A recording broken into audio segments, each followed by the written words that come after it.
right, man. Let's talk about Lauri Markkanen for a possible Piston trade candidate. Should be an interesting one. I started serious. I don't know. I guess I don't know what I'm gonna call it serious. I'm trying to think of something on the spot. Trade or decline. I don't know. Maybe something like that. Yeah, Lauri Markkanen, 7-footer. I think he played in Chicago. Also, he was had to fulfill his duties in the. I don't know if it's Finnish. He's from Finland, but I'm just gonna say the Finland armed military. So, yep, a lot of other countries you gotta do your due diligence and do that as well, no matter your status. But I think he should make it back. Also, if you're concerned about his contract, around $16 to $17 million the next 2 seasons, but it's a little caveat for the 24-25 season.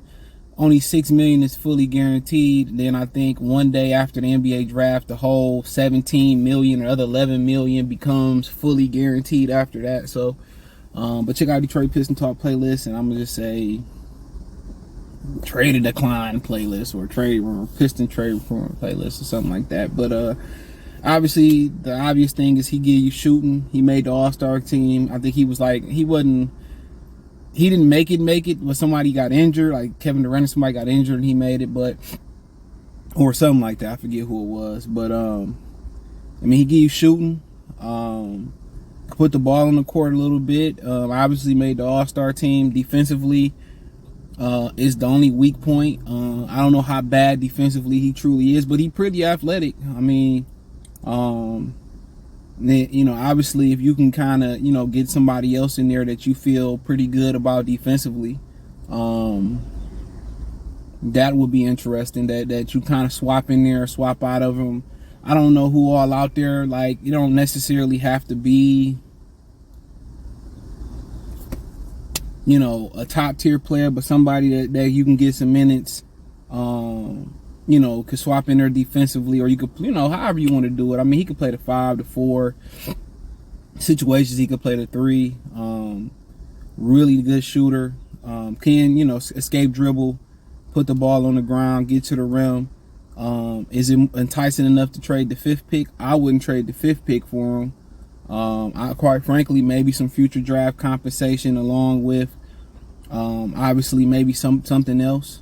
Maybe you do a conditional top 5 protected pick next year, or in the future. And then I don't know who else you would, who they be interested in. Would it be Bagley? I think Bagley got 2 more years on his contract. Markkanen got 2 more years. Would it be Stewart? Would it be Hayes?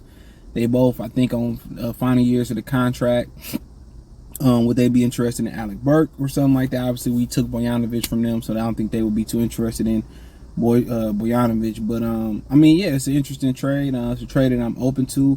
Obviously, you're not going to get a complete package all the time when you talk about somebody that could defend and shoot, but that's kind of what they need. But shooting gets a lot better, especially if you're able to add Cam Johnson, and I have one coming on him pretty soon too.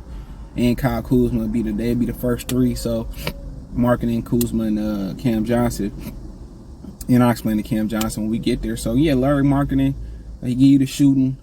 Defensively, then kind of the thing about it is the onus will be on if it's Wiseman, Durant playing the 5, and Kay Cunningham and Jaden Ivey, and whoever you get to play the 3, then they have to be impeccable defensively. So that'd kind of just be the thing to look at. They would have to really step up the job defensively, bro. But if he's more than a willing defender, that'll work. Good space shooter. The options become endless once you start kind of rotating guys in there. You could play him at the 5, you could play him at the 4. You probably get away in situations playing him at the 3.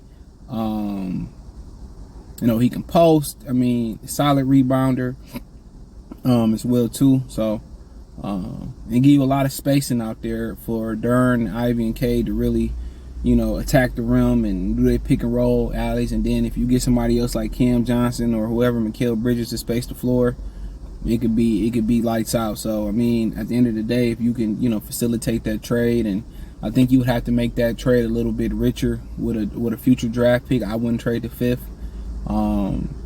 And it'd be interesting. You add a veteran, you add an all-star, you add shooting, but then everything else around them got to be better defensively. Obviously, you would be you have lineups that's, you kind of want to keep some defense out there, but with Wiseman and Durant for the here and now, you'll have somebody to defend the rim. I think Durant is by far the better player in my opinion, at least defensively. But then, you're talking about lineups with him and Bojanovic in there, you would have to have great defensive players in there as well too with them. So, but yeah, I would like to trade, see what they can cook up, but I'm not trading the 5th pick for Lauri Markkanen though. I'll tell you that. I'll trade a future pick, and especially with you matching up the salaries with like Bagley and Stewart or Bagley and Hayes, or if they would prefer Burks and Hayes or Burks and Stewart, kind of matching up that salary and adding some draft compensation in there for them. I mean, unless they're going to extend them. I don't know what's the threat about him going into the Finnish army. Hopefully it's finished. I don't mean no disrespect. I think that's the word to use. But I don't know the risk. Would you want to wait till he return, or if something happened to him? Would the trade be vetoed? I don't know. But yeah, I think he high on that priority list, which we don't all know who gonna be available. I think he's a better fit than Pascal Siakam. I would take the availability of him being able to shoot over Pascal Siakam's defensive prowess and his inability to shoot the ball at a high clip. So I'm kind of gonna swap his lack of defense, for his shooting. So I'm kind of pretty much gonna be in there. You need that spacing, and you just, at the end of the day, then you really gonna need whoever play the 5 to step up. You're gonna need the guards to step up, and then whoever you get to play the 3, they gonna have to step up and play the 3. So even with great defensive teams, there's guys who ain't premium defenders out there. It's just communicating, calling out screens, gelling defensively. Offensively, I think it's a seamless fit. What he can do in the pick and roll, what he can do in the pick and pop, what he can do in the post and the high post, what he can do out in 3. To me, it make a lot of sense. You would like to want him to be better defensively, but then again, guess what? He give you another great guy with great length, great height, good athlete. So your front line, let's say you can add even if you say, well, we go out there and re-get Jeremy Grant, your front line is versatile.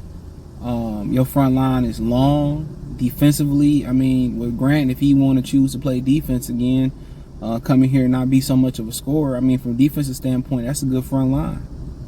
So, but yeah, I like Lauri Markkanen a lot. I wouldn't mind seeing that trade, or I wouldn't trade the 5th pick, but I wouldn't mind seeing that trade. And they got some other work to do around the team, and a lot of people ain't talking about how they gonna fill out that bench, and that's something that they got to do too with some of the money they got. If it's a Karis LeVert, if it's whoever it may be trading for other guys, it'll be interesting. But hey, let me know what you think about a possible Lauri Markkanen trade. Check out the Trade Piston Talk playlist. I'm gonna come with a Piston trade playlist, trade rumor series or something like that playlist. I'll figure that out at a later time, hopefully before I post this. Check out the Trade Piston Talk playlist and the trade rumor playlist, whatever that's gonna be. But hit the link tree. You can find me on Twitter, TikTok, Spotify, Anchor, Cash App, Venmo, PayPal, Apple Podcast, Spotify and Anchor only. Excuse me. I appreciate y'all donate to the channel. Best way to do that is thumbs up the video, rate the podcast on Spotify. Appreciate the love and support. Peace.